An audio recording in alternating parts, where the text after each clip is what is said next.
There is no denying that smartphone cameras are getting better and better.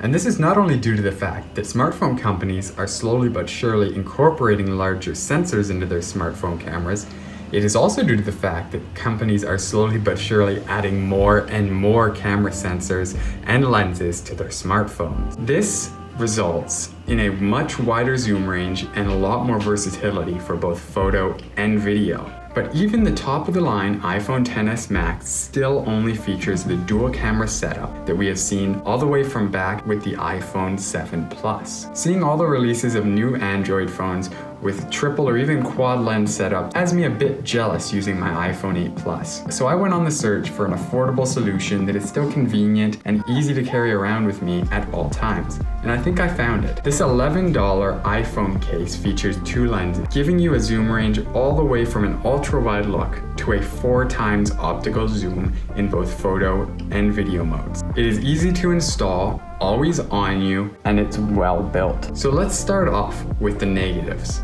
And the biggest one for me is just the fact that there is already a camera bump on the iPhone, and adding this takes it to a whole other level. And this is understandable. You are adding camera lenses on top of camera lenses, and you need room for the glass. But compare it to the normal lenses on the smartphone, and it is a bit larger. The upside to this is that you are getting larger sensors for those lenses, as they don't have to be compressed into the smartphone body itself, which in the end will result in better quality images and video, but at the cost of a bit of portability. I am okay with this. The only other issue that I've had with the design is that when you set it on a table, once again, that camera hump comes in and makes it wobble. If you're trying to press anything, it sits flat until you try to log in with Touch ID. When you push on anything on the left-hand side of the phone, it does tip.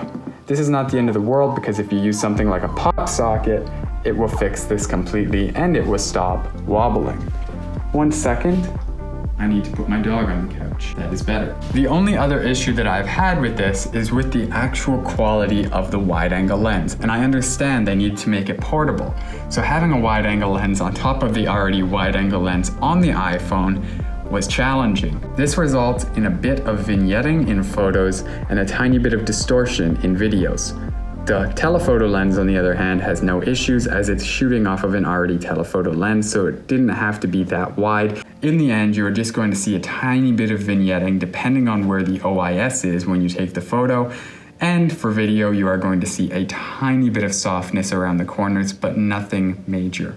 So now let's move on to the positives of this. And to do this, we are going to be shooting out my back window and showing you guys the tremendous zoom range in 4K at 24 frames per second using the stock camera app. So let's slide on the ultra wide angle lens. And just like that, we have moved to the ultra wide angle lens, shooting at 4K 24 frames per second. You can see a tiny bit of softness towards the right hand side, but other than that, it is a very clean image with little distortion. It's not quite like a fisheye as the GoPro is, but it is still noticeably wider than the original lens. Sliding it back off and keeping the same point of view so that we can show you the huge zoom range, you can see the normal wide angle lens on the iPhone here with a nice linear look. Zooming into 2x switches cameras to the zoom lens on the iPhone. Sliding the case back on brings us all the way in to a 4x optical zoom. Going from the ultra wide angle lens to the telephoto shows you just how wide and versatile this lens is. Wide angle, 4x telephoto. That is a huge zoom range, and it is awesome to have on an iPhone with only 2 lenses. Now, if we want to go further, we can also use digital zoom up to 6x in video. So let's take a look at that now. We are now at 3, 4, 5, and 6x digital zoom, which equates to a 12x zoom with the telephoto lens on top of the telephoto lens. So we are now at a 12x zoom on the iPhone 8 Plus. Coming back out to the 2x zoom, you can see that this is as far as we can go with optical zoom, and back out to the wide angle. Here we are. So this gives you a huge amount of versatility. For example, you're shooting a landscape or some sort of building or a dramatic portrait. You use the wide angle lens. Say you're shooting video and you want a wider field of view because it crops in a bit when shooting 4K on iPhones. You throw this on and you have a wide angle view. Taking it off, we get a nice linear view. The normal wide angle camera from the iPhone, about a 26mm full frame equivalent, great for general use. We zoom into 2 times and you're good for portraits and other types of slightly zoomed in shots.